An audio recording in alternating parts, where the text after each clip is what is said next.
ભરૂચના જંબુસર તાલુકામાં સરકારી અનાજનું એક મોટું કૌભાંડ બહાર આવ્યું છે। કેવાયસી ફરજિયાત થતાં સસ્તા અનાજની દુકાનોમાં અયોગ્ય ગ્રાહકો લાભ લઈ રહ્યા હોવાની પોલ ખુલી છે।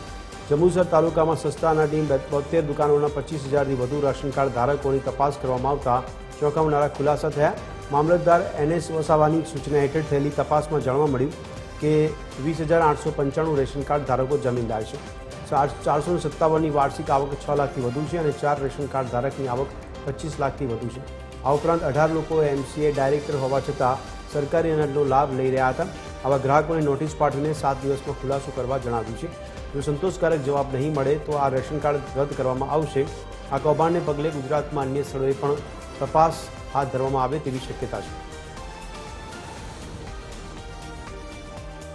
ખોટી રીતે અનાજનો જથ્થો મેળવે છે, જેમ કે 25 લાખ અને 6 લાખથી વધારે જે આવક ધરાવે છે, તેમજ કંપનીના ડાયરેક્ટરો છે, 1 હેક્ટર કરતાં પણ વધારે જમીન ધારણ કરે છે, તેવા અત્રેના જંબુસર તાલુકાની અંદર 25,000 ઉપરાંત રેશન કાર્ડ ધારકોને નોટિસ આપવાની કાર્યવાહી હાલ ચાલુ રહેલ છે।